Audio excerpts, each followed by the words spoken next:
Hello everyone, welcome to episode 2 of this series. In this video, we'll be discussing about the admission criteria of IIM Ahmedabad for the batch of 2020-22. Today, the results of this batch have been announced, the intake, and I congratulate all those who got into IIM Ahmedabad. Look at the batch profile. Let us look at the batch profile of 2017-19 batch. This is the educational background. There are majority of engineers from IITs, NITs and BITS. However, there are a lot of engineers who are from other engineering colleges as well. This is the work experience by industry, and this is the most interesting work experience duration. 39% of them were freshers, 16% of them are from 0 to 1 year of work experience, and 26% of them are 1 to 2 years of work experience. So if you see, around 81% of the students are from 0 to 2 years of work experience, and above 3 years it is very less. The percentage is very less. As I was talking in IIM Bangalore video, this percentage is higher in IIM Bangalore, 3+ years work experience. Let us also have a look at 2018-20 batch profile. The education background is again similar to the previous batch which we have seen. The work experience is diverse by industry, and the work ex duration, again it is 81%, combining 0 to 2 years of work experience. So those students or those aspirants who are worrying that you definitely need a work experience to get into the top IIMs or the older IIMs, don't worry much about the work experience part. It carries definitely weight, but as you can see from the batch profile, it is very clear that a lot of freshers have also made into IIM Ahmedabad. For like in this case, you can see 35% of freshers are there. So you're not very much about work experience. You have to work on all other part well, your CAT preparation, your PI and your VAT, and you can do whatever is there in your hand to ensure that you get into these top IIMs. Let us now look at the admission process. So this admission process of IIM Ahmedabad is very clearly given on the website, but the document is a little complicated because you have to go a lot of to and fro to understand what is given in the document. So I will be simplifying, and broadly we'll be discussing about these things in these terms: the preliminary screening, the AR score, composite score, stage 1 of selection, and then stage 2 of selection. So let us look what these are in detail. Let us come to preliminary screening. So this table, the minimum cutoff table, is the minimum cutoff which any aspirant should cross either in the individual sections or all the overall percentile together. Apart from this, also it should be ensured that each score in each section is a positive raw score. The reason for this is it may so happen that the section is so difficult sometimes that even if a person doesn't attempt anything, he might get a good percentile because others end up attempting and getting negative score. So even in such cases, it should so happen that it should be a greater than 0 score apart from these percentiles. Let us look at what is AR, application rating score. So application rating score has 4 components which we will see again in the coming slides. And this is important. Normalized AR score of an applicant is equal to AR score divided by the average of top 50 AR scores from the applicant's pool. The applicant's pool in this case being defined as the group of candidates who appear for CAT 2019 and apply to IIM Ahmedabad. So after taking this application rating score, they will arrive at something known as normalized AR score. Now let us look at the components in detail. Let us now look at the components A and B in detail. So this is the component A. The 10th standard examination score is the component A, and the 12th standard examination score is component B. So here the different rating scores are given taking into consideration the direct percentages of 10th standard exam. So anyways, you remember this score is being normalized at the end. So now individually there's no normalization in the components, whereas in IIMB you see that each of these individual things is normalized taking a 90th percentile from last 2 year data, etc. So now let us look at here. So for an 8 and 10 score, which is very good. It is good enough if you have greater than 80 in your 10th, greater than 80 in your science stream in your 12th, and greater than 75 or 70 respectively in your commerce or arts and humanities stream. So you'll get a rough idea as to what should be your score for your 10th, 12th and 10th and 12th for components A. Now let us look at AR component C. Before going to this AR component C, you should be aware of something known as academic category.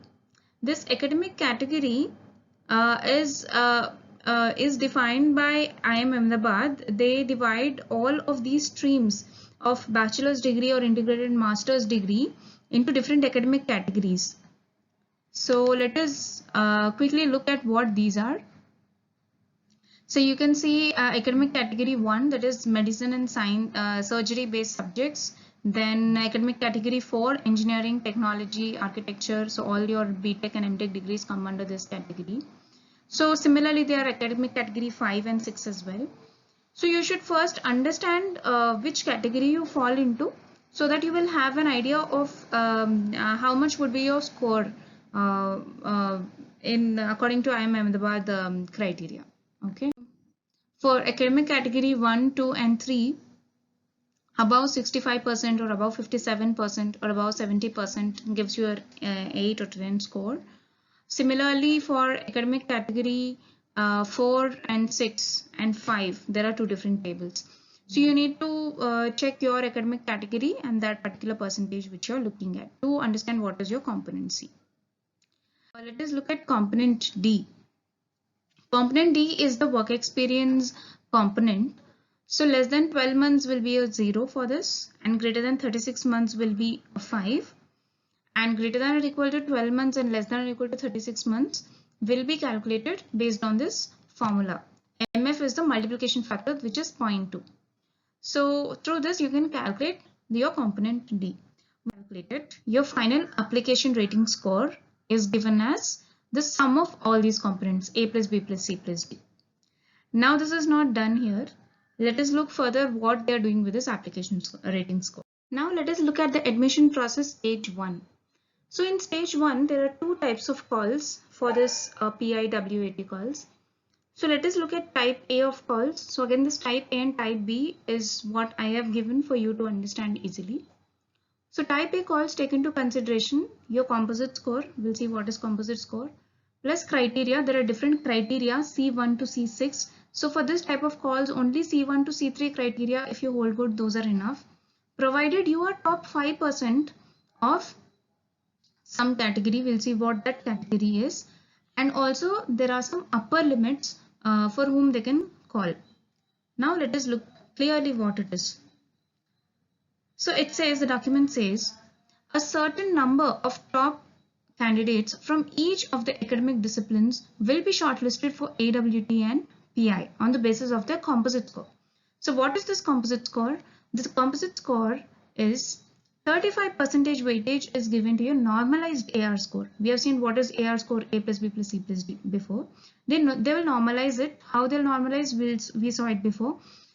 And they multiply 35% to it, and a 65% weightage is given to CAT. Now once this composite score is obtained, they will find out top 5% of the candidates from each of these categories, from general, SC, ST, NC, OBC and PWD in their respective AC, in their academic categories. So there is something called ACRC groups. So it is academic category is also taken into consideration, and the reservation is also, the different respective categories is also taken into consideration, and they form something called an ACRC group. Now in this ACRC group, top 5% of the students according to this composite score will be taken, but there is upper limit.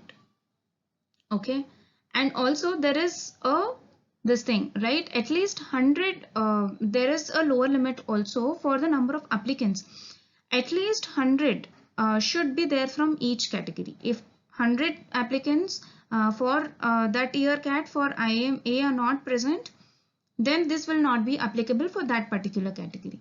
So now, given that it is applicable, these are the upper limits. More than this, for any ACRC category, they cannot call the candidates according to this type A of calls. Now let us see what is type B of calls and what is C4, C5 and C6 criteria. So before going ahead, let us look at one more thing, the criteria C1 to C3, which we have not seen. So C1 is the lower minimum cutoffs, which we have seen in the table 1 very initially. C2 is this table where there's something called P. It should be greater than or equal to minimum cutoffs shown in the table for different streams. What is this P? This P is the average of percentages of marks scored in 10th and 12th standard examinations. Okay.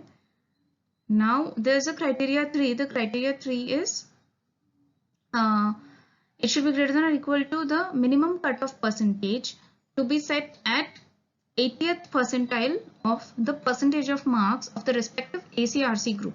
We have seen what is ACRC group before, right? And we have also seen that if for any ACRC group, if the number appearing is less than 100, then all the criteria C4 to C6 should also be taken into consideration and they will be shortlisted as any other candidate. So this type A of calls will not be applicable to that particular ACRC where the number of students is less than. Now let's come to the type B of calls. So here composite score plus C1 to C6 criteria should be met. So what is this C4, C5 and C6?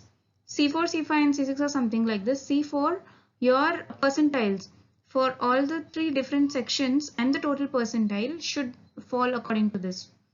The total should be greater than or equal to 80. Then for QA it should be greater than or equal to 70, DILR greater than or equal to 70, VARC greater than or equal to 70. Okay.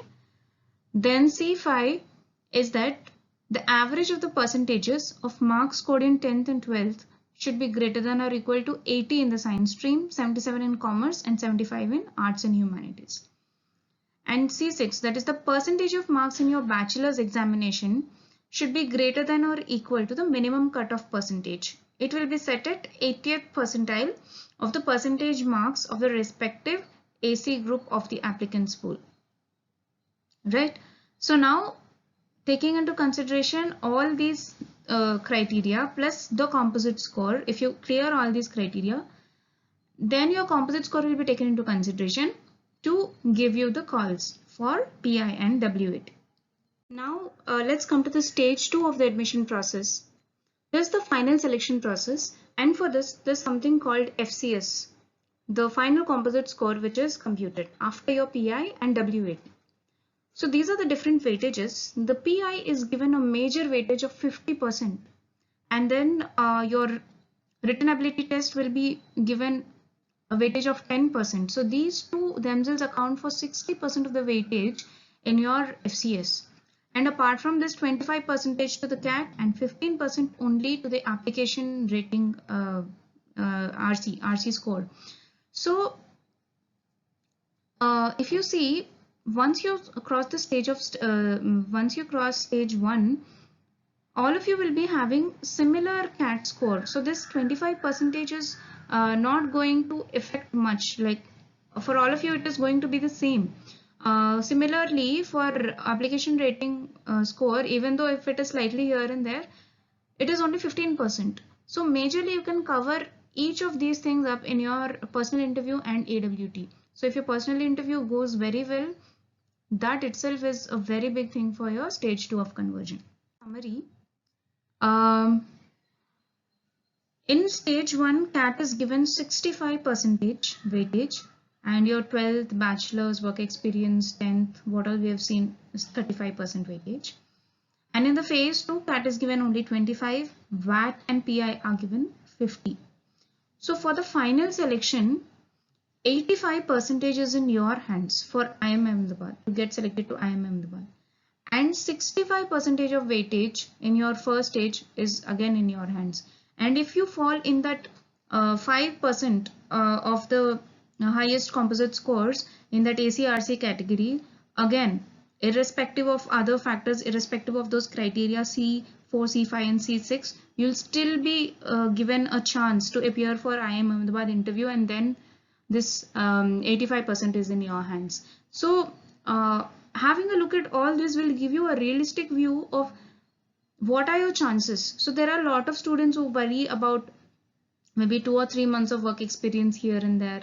So this clearly gives you an idea for Ahmedabad what factors matter and what don't matter so much. Okay, so that's it from my end. And in the upcoming video, we'll be looking at IIM Calcutta admission criteria. So if you're looking for any other content, you can leave those requirements in the comment section or in the discussions. Thank you.